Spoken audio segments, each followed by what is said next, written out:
Hello and welcome to this session on enabling the circular economy in India. I'm Pavitra and I run Infinitive. We've just been set up to enable businesses in India move to a circular economy model, and we also aim to provide thought leadership in this space. So on to today's session, the question of why India must move towards a circular economy model is a no-brainer. We're a country of 1 billion plus people and still growing.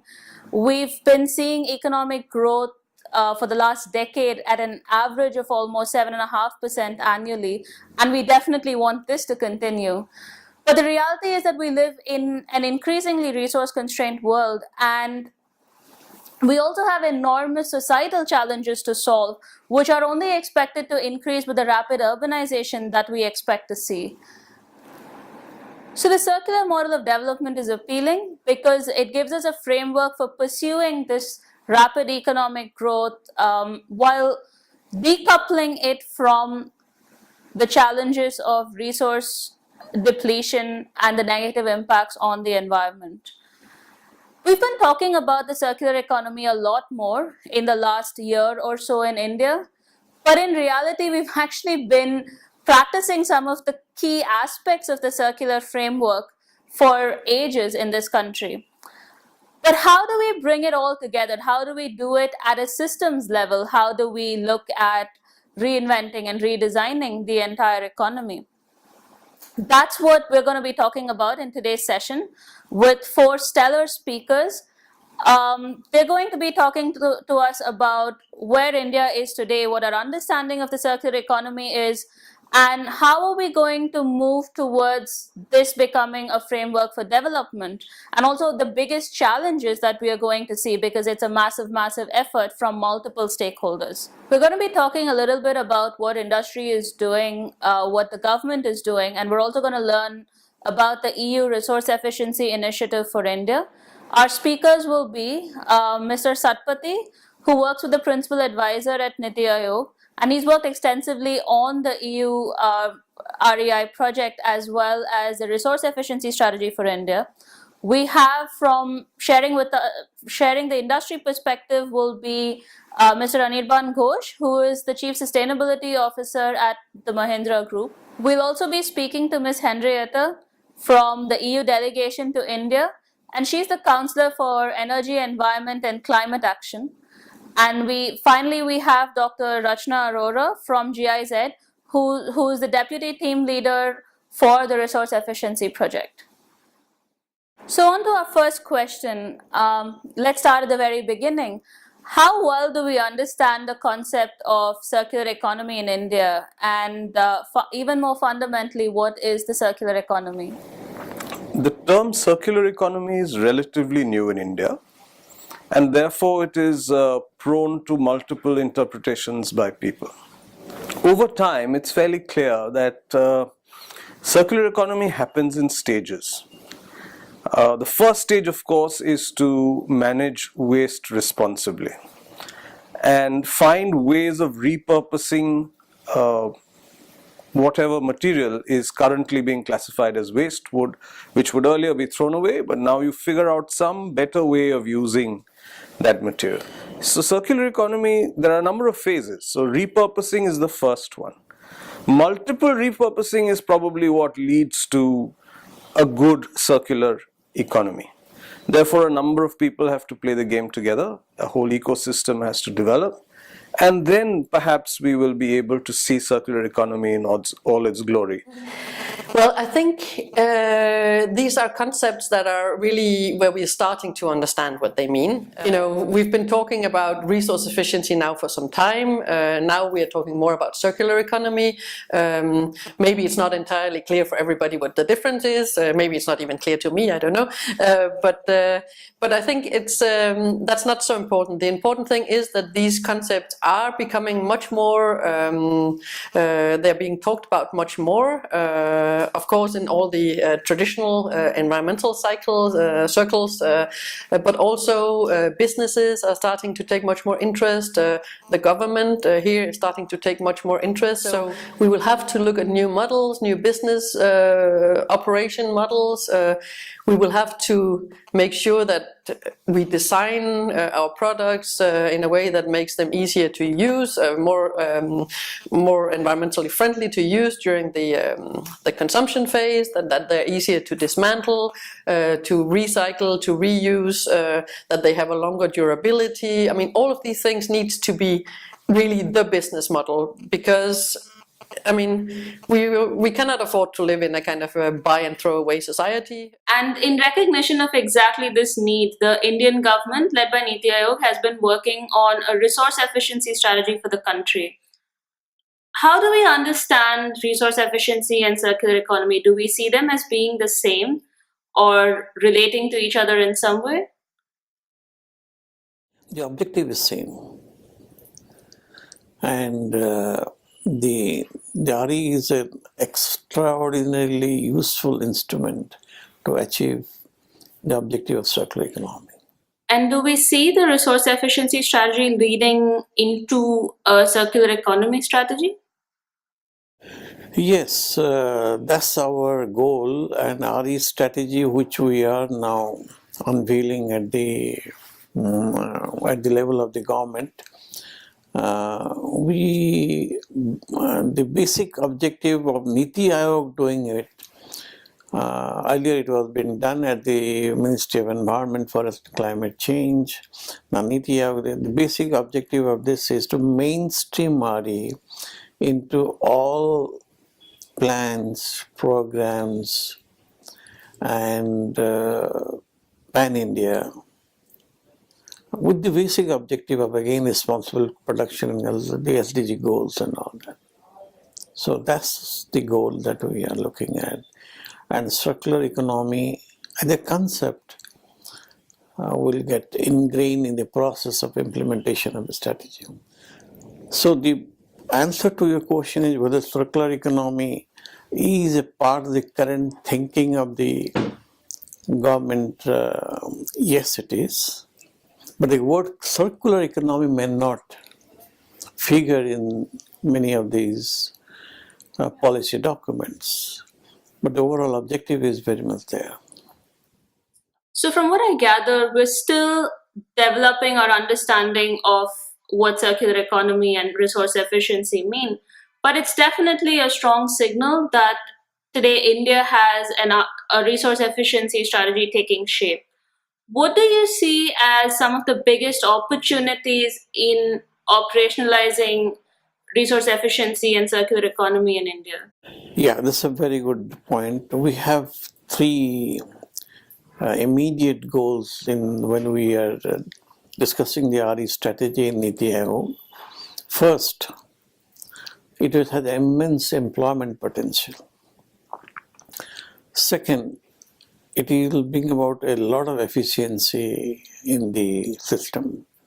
And the third is basically that this may be the way to have a better quality of life.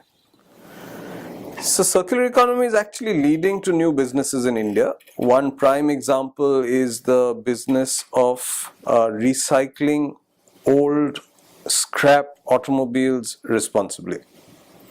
So today it happens in some haphazard manner, and there is no way of knowing whether it's being done in a manner which is good for the environment. So the Mahindra Group is entering a business. It is called Accelo, and recycling is an essential part of it. And all of us know that there are plenty of these clunkers lying around, and if repurposed, recycled properly, there would be a lot of material that would be available for proper use. We've been talking about circular economy in the industry. Practicing circular economy at the municipal and national levels can have remarkable positive effects on the country. Let's consider just two. One is water resources, and the other is fertilizer and the money we spent on fertilizer. When it comes to water resources, the scourge that we have of dying rivers because of disposal of waste into the river is something that we can completely stop. We would then have a hugely positive impact on the fresh water availability purely by recycling sewage water. it is entirely possible to supplement freshwater availability by 5 to 10%. And if you consider the fact that your rivers, where freshwater is not available now because of the way we dispose of our waste, will now have running fresh water, the overall impact will be huge. It's actually easier to quantify this when we look at the fertilizer problem. We import a lot of fertilizer for agriculture, and having imported it, we subsidize the cost to the farmer. Circular economy practices of taking food waste, composting, producing fertilizer, back of the envelope calculations indicate that every year we can possibly save the country 10,000 crores of rupees, which means 10 years of this work can get us a bullet train for free. This is a huge amount of money, and this is just money. The positive impact of not having landfill, the positive impact of all the ills that are created because of the landfills, and of course the fact that you will have very good natural fertilizer and you won't be using chemicals on your land. If you add it all up, it's almost a no-brainer. And perhaps what's more exciting is something like 40% of the foreign exchange that we spend on importing fertilizers possibly will not have to be spent if we were to do the necessary composting or reusing of food waste in a manner in which fertilizer gets produced and landfills don't get produced. Fantastic. So clearly there's massive opportunities in moving to a circular economy model. But what might be some of the biggest challenges that we will face in putting the CE model into practice? One of the big challenges that I see, but that's also an opportunity, which is always the case, but I mean, a challenge is that what we really need to do across the world, not only in India, but each and every one of us needs to stop thinking in silos and start thinking in a holistic way. One of the priority areas that we have in our project is solar panels. So you know that India has a big solar parks program, which is a great thing for clean energy transition. It's a great thing for climate change. It's a great thing for many, many different reasons, energy security, etc. The only thing that we need to bear in mind is that the solar panels that we import, mainly many of them are being imported, and we have to be sure that we don't create another big problem further down the line, because they will turn into waste in 10 years, 15 years. We don't know how long they will last exactly. Many of them are produced in a way where they contain a lot of hazardous materials that makes it difficult to dismantle them and to reuse them. They need to be designed in a way that they are easy to dismantle, etc., etc. So there's a lot of considerations that we need every time we do any policy. We need to consider all these things together, and that's why I think it's really interesting compared to the traditional way of looking at sustainable development, because this really allows us and forces us to look across the whole value chain, across the different life cycle stages of our products, and really look between sectors, so not sub-optimizing energy or transport or whatever kind of policy area. I mean, all the policy areas can be great in themselves, but if we start looking at it also from the resource, material consumption, the overall energy consumption throughout the lifetime, then we get much more information and we can make much more informed choices. So that's what I really think is both a challenge, a very big challenge, not only in India, everywhere, but also a really big opportunity. So if we can kind of crack that nut of making more holistic approaches, then I think we can do some good work. So speaking of holistic thinking, Rachna, you've worked extensively on the EU Resource Efficiency Initiative for India. What are some of the policy challenges that stand in the way of this kind of holistic thinking? So I think what we kind of contributed as a project was to develop an overarching framework on resource efficiency.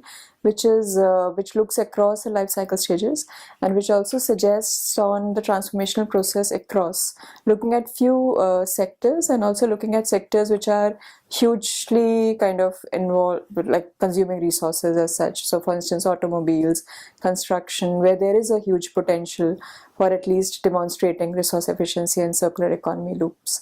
I also feel that there is, across the life cycle stages, an entire set of policies which are existing. But again, all of this exists at a very silo, in the form of a silo. So it's not a complete holistic picture.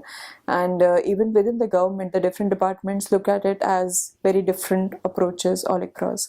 For instance, within the Ministry of Environment and Forest, there were these rules which were released last year in 2016. 6 sets of new rules emerged on construction, plastics, electronics, biomedical, hazardous waste, but they all appear to be as waste management, as a burden, but not identifying opportunities for the industry.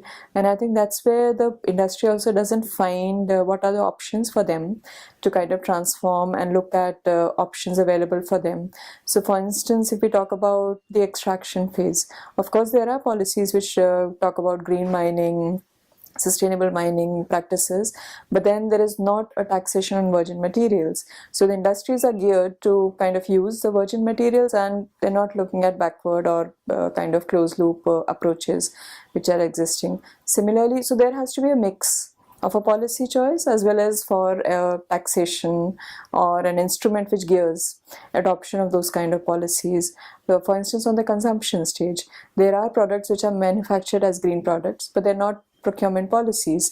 So how will people buy products, or at least how will the public kind of officials be geared towards buying or making green choices on this, because their tendering procedures don't allow them to procure products which are made from recycled product, or which kind of foster secondary resource utilization.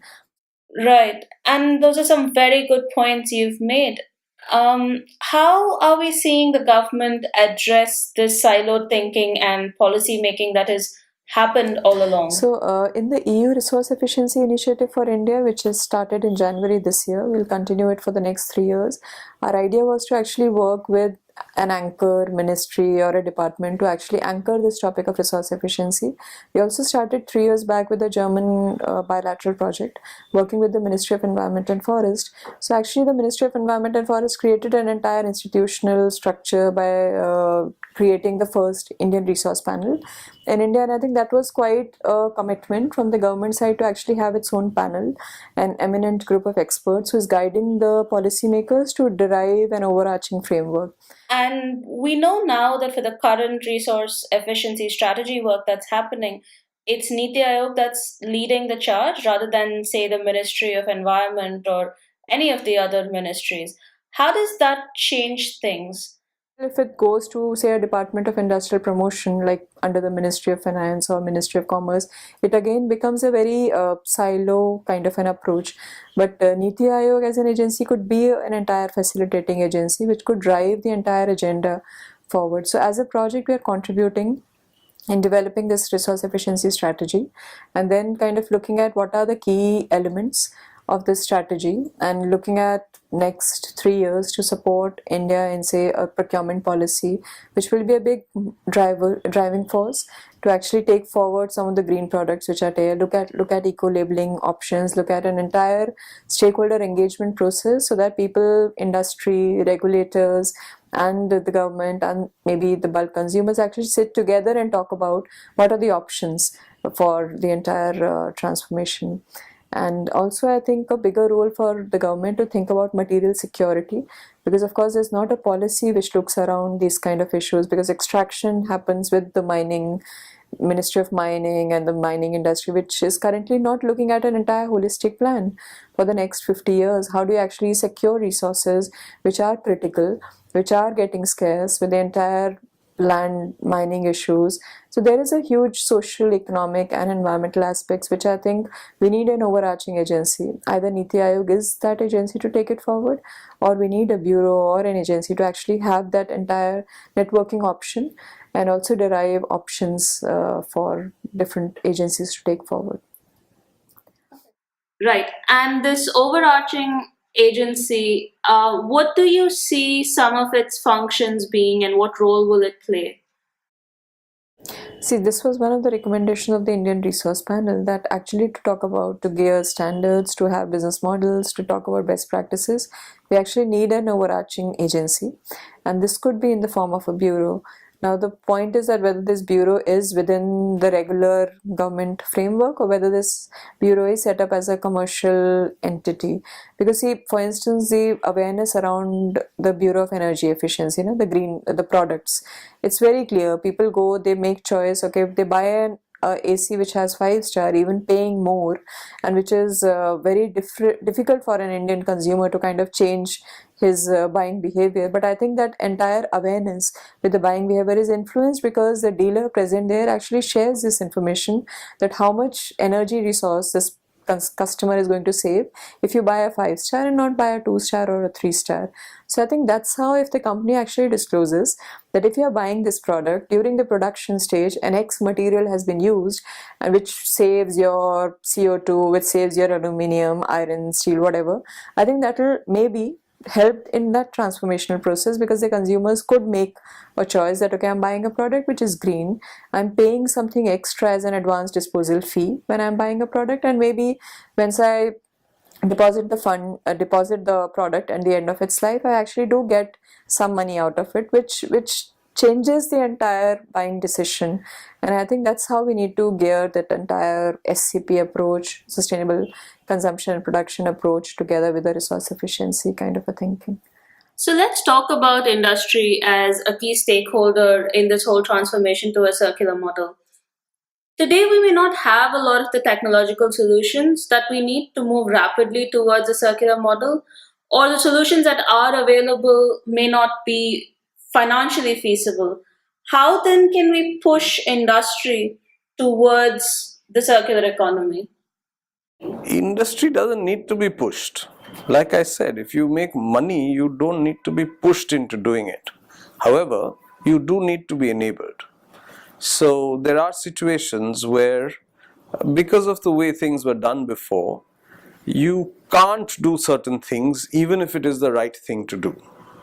So once we discovered that you could take paint sludge, which was otherwise absolutely difficult to handle, and send it to cement companies to put into their incinerators, many places we ran into the roadblock that you couldn't send it to the nearby cement plant because that plant happened to be across the state border, and some rule prevented you from taking paint sludge across the border.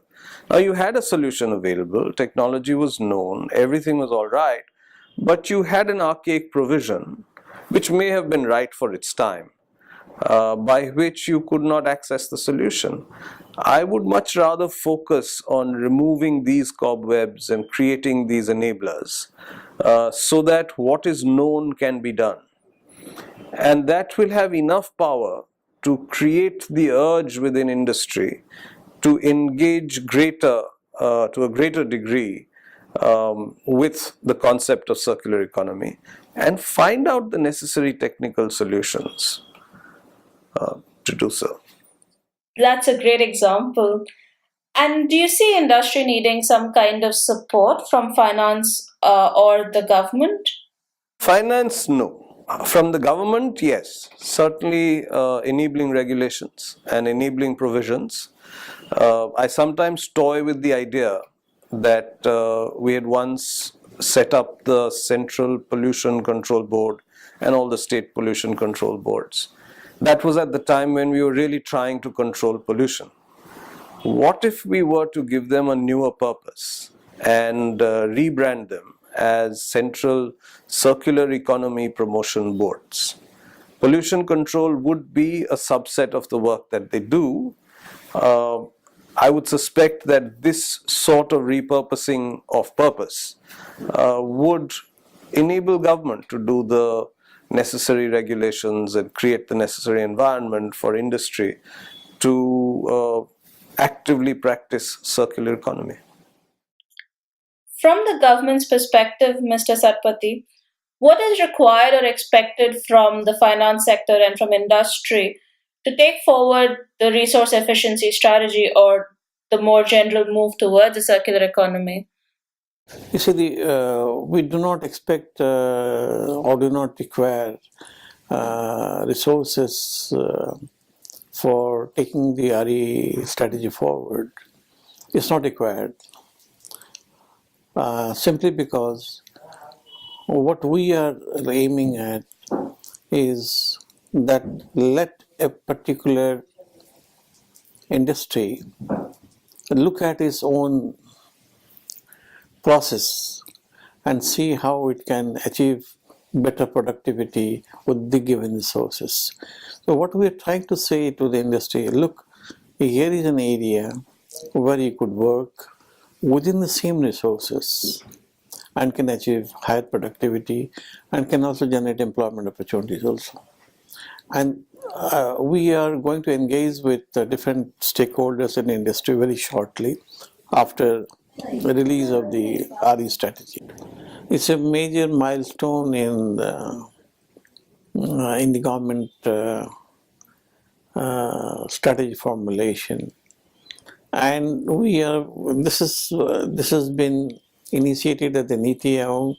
We expect the state governments to take this on and take it forward, and because they are at the field, they know where exactly the action starts. So we propose to engage with them as well. Right. But within industry, do you think there are particular sectors that might need some support, at least in the initial stages? That way, if any sector which requires, the SMEs would require some support in case in case they want to go for recycling and it requires additional cost, then perhaps we'll have to look at the ongoing schemes, or maybe a new scheme may be created by the Ministry of MSME to support them. Right. It's only for the SMEs because the industry, the corporates don't need them. The small and the medium and the micro ones may. We haven't engaged with them yet, but I think when we go along, we will see that. And the state governments can certainly support them, handhold them for that. So, Rachna, some of your work has been focused on addressing policy gaps, removing policy barriers, and bringing stakeholders together towards enabling the ecosystem for resource efficiency and circular economy. Do you want to elaborate on some of that work? So, for instance, on the construction sector, in 2016, Ministry of Environment and Forest released the construction and demolition waste rules, management rules, but they were again focusing on waste as a burden. And but in Delhi and in Ahmedabad, two facilities were existing previously, even before the rules, and they were the two people to kind of just look at the options for utilizing construction and demolition waste. Both the facilities are doing pretty well, but in our interaction with, at least with Ahmedabad Enviro Private Limited, they clearly mentioned that they're not selling their products as mentioning made out of CND, because there were huge issues with regard to, of course, its certification, but also with regard to the market acceptance of these products and how do they actually negotiate the prices and all. So we looked at the policy, we looked at what were the gaps in kind of a market and enhancing the market for these products, and also looking at options with regard to the procurement policies within the local, like within the municipality level, and also looking at within the region. So, so first of the issue was, of course, the certifying agencies, and then its uptake within the green builders and buyers. So we identified Indian kind of a agency like BREHA, which is looking at certifying the products and also putting those products in their protocols and looking at a wider reach with the architects, and they could actually disseminate these products out of a brochure or a catalog that they manufactured. So we got the product certified by an Italian company. So it was an entire mix of stakeholders where an Italian company who is also based in India was actually certifying their products, Indo-Italian Chambers of Commerce with their cooperation, and then we kind of linked in an Indian certifier or a agency like Greha to get these products validated and also being readily available, kind of creating their awareness with the buyers so that they could actually procure. On the other hand, on the procurement policy, Ahmedabad, the municipality had made this procurement bid to actually procure products like paver blocks made out of CND waste. So that's around 11 to 15%, which also fosters the entrepreneur to make products and also disclose it transparently that it's made with a particular percentage of construction aggregates as such. So I think that kind of a transformation we need to create or build a business case for the industry to also innovate and also disclose the information to the consumers who can then make their readily available choices of what kind of products they are procuring. And we really hope that we'll see more of this kind of work to enable a faster transformation. We've talked now about the role of some of the stakeholders. My next question then to all of our speakers is, how do we accelerate collaboration between these key stakeholders? Lots of conversation and looking for right-minded people in all the three spaces. There are success stories already. I was mentioning how paint sludge couldn't be sent across state borders at one point in time. But there is another great success story where 3 state governments came together and permitted the movement of paint sludge to the nearby cement plant, even if it was across some border. So, because it made eminent sense. Yeah, I think this RE strategy is as I said, is a major milestone. Within the government, we will first try to mainstream it so the different stakeholders get on to these, prepare an action plan and take it forward. And the next would be a document which we'll prepare shortly, which will give the activities of different stakeholders in this. We're going to have a portal also which will disseminate information on all this. What we are lacking today is good research and good data. That is the only area where I think many think tanks could help us to get the whole strategy on the ground.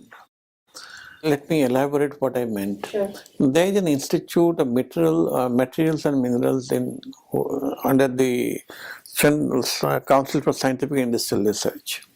They do a lot of research, but that research is located in Odisha, in Bhubaneswar. Now, if similar such thing is happening in other states, that research can have value. So what they are doing, what kind of data that they are using, but they are short of funds.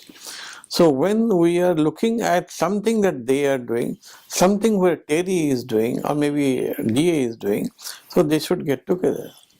So this kind of networking is not there right now. So what's happening is, what IIMT Bhubaneswar is doing, TERI doesn't know, or maybe DA doesn't know. So that is where we need to network them. I mean, it has to be multi-stakeholder, first of all. It cannot be just a government-driven thing. It can also not just be an industry-driven thing. But I think, I mean, all stakeholders have different roles to play. And if we can really manage to get all of that into some kind of a coherent framework, I mean, this is why it's so exciting also to work with India, because India is the only country in the world that has its own resource panel. So we have the international resource panel, but India created its own panel. And that's quite significant, I think, and it has government officials, it has big business leaders, and I mean, all the conferences that we organize, we hear, I mean, so much willingness and enthusiasm also from the private sector. So if we could really get some of the important Indian businesses, if we could get some, business lead in this, that would be really, really interesting. So if we could, I mean, because you also then have the whole value chain to consider. So it's not only about the big businesses doing it for themselves, but they are also in a position where they can deal with their suppliers and with the, I mean, so they can create a whole, I mean, they can be really pulling this, which I think is very interesting. Then of course we need the government to put together the frameworks and all the enabling mechanisms like the financing, the funding schemes, etc. But if we can kind of build on this this resource panel, build on the fact that Niti Aayog is interested in this, because Niti Aayog can bring together many different players, because it's not something that's just, I mean, Ministry of Environment is a very important partner, but it goes much wider than that. You need all the ministries, you need the heavy industries, you need the information technology, so all these information technology products that we are putting on the market. I mean, if we can get all these people on board and really do something on all these different things at the same time, but in a coherent framework, I think that's super interesting, and that's really why we are enthusiastic to be in this process. So your role, Henrietta, is to make things happen in the EU-India cooperation on energy, environment, and climate change. What would you say is most exciting about your work in this space now? So we see a lot of really good ways of working together. It's not a question of wanting to transpose all the European models to just make them work in India, but it's also about developing something together, and also, I mean, in particular about driving this also at the global level. You probably know that that this resource efficiency circular economy has been made a priority of the G20, and it's something that the EU and India really, we feel that we can drive this together, and it's an extremely important signal for a large part of the world if a country like India is interested and want to be a driver of this process. And one final question to you, Mr. Satpathy. Do you see the resource efficiency strategy that the Niti Aayog is coming up with and the circular economy framework in general as models to spur innovation in India? We have Niti Aayog has a fund on Atal Innovation Mission, which is supporting the startups, and by bringing in the incubators, by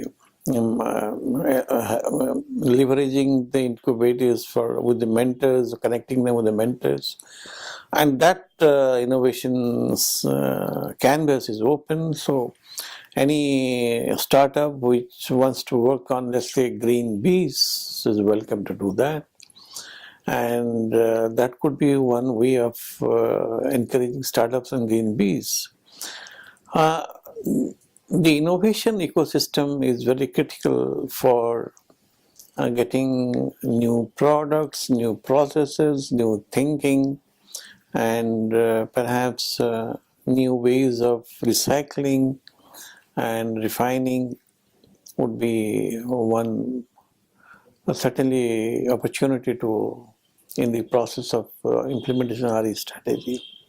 Right now we are doing a report on gold. So there we are bringing in the gold refining and recycling as a major, which has not been there so far in the, everybody looks at jewelry as a black market and all that, but there is a lot of opportunities as far as recycling and refining is concerned. So we are bringing in that also in that commodity sector. Thank you, Mr. Satpathy. Resource efficiency and gold, that really is quite something. And thank you to the rest of our speakers today for sharing your thoughts on where the circular economy is headed in India, and as well as some of the most interesting aspects of your work in this area. And because this is a pre-recorded video, we will not be able to direct questions to our speakers. What you can do instead is to send us your questions to the email address that you're seeing on your screen now, and we will respond to them or send that to our speakers for a response. We've heard about some of the great work that has gone into laying the foundations for moving to a resource-efficient circular economy in India. We've heard about the Niti Aayog taking the charge and coming up with a resource efficiency strategy for the country. And the Niti Aayog's role is really important because it can bring together multiple stakeholders that are needed to make all of this a reality. It can bring together the private sector, civic society, the government ministries, and very, very crucially, the states into this whole game. We've seen that industry is ready and open to innovation and new ideas, and the primary appeal to them is the potential to save and earn money with the circular models. And we've also seen that there's some great work happening bilaterally between the EU and India on resource efficiency and circular economy. We've seen that we have now in place an overarching framework in the form of the resource efficiency strategy, and that's a great step, but we're going to have to figure out how to deal with the multiple other challenges that face us. For instance, how are we going to showcase successful circular models in business, which will entice business to take up this transformation more rapidly? How are we going to be able to identify innovation gaps and build the entire research and innovation ecosystem around circular economy? Currently, we're already seeing some fantastic entrepreneurial activity around tech-enabled smart agriculture, around sanitation in a circular model. But how are we going to bring all of this together in a coherent system and identify the areas that will need more work? We'll also have to be looking at, do we need a central agency or a bureau that can continue the good work that has gone into the development of the resource efficiency strategy? For instance, can we work on having standards, ratings, to make all of this more mainstreamed into the economy and the work we're doing? And like Mr. Satpathy said, what about data? Like, how do we make sure we get really good data from the ground? And the data that we already have, how do we share that with all the relevant stakeholders in this ecosystem? So these are challenges that we're going to have to solve. And as we've seen today, India is at a very nascent stage of this transformation to a circular model, and we're primarily still focused on resource efficiency and repurposing of waste materials into new products. We haven't had much of a chance in this session to talk about developing work that's happening in other areas like circular models around sanitation, around agriculture, around transport. But it appears that these are going to be moving significantly rapidly from here on. And as these models begin to develop and as the innovation ecosystem develops, we expect to see the role of finance becoming more critical to accelerate the transition. And the one other thing I see is having to look at how the resource efficiency and circular economy models and strategies can be integrated into the rest of India's big programs like Make in India, Startup India, and the Smart Cities initiative. And for all of this to happen, for all of this massive effort to happen at an accelerated pace, it's clear that we're going to have to bring various stakeholders together, and that there's going to have to be a lot of dialogue around this. And in some way, that's what we hope we've done. Infinitive, we've been working with a lot of the stakeholders in this ecosystem, and we thought it would be really good to bring out the most significant developments that are happening at the moment. And we hope to continue to engage with these stakeholders and bring to you some of these developments as they happen. Thank you so much for joining us today. If you want to get in touch with us, the contact details appear on your screen. And thank you so much to DIF for having us here.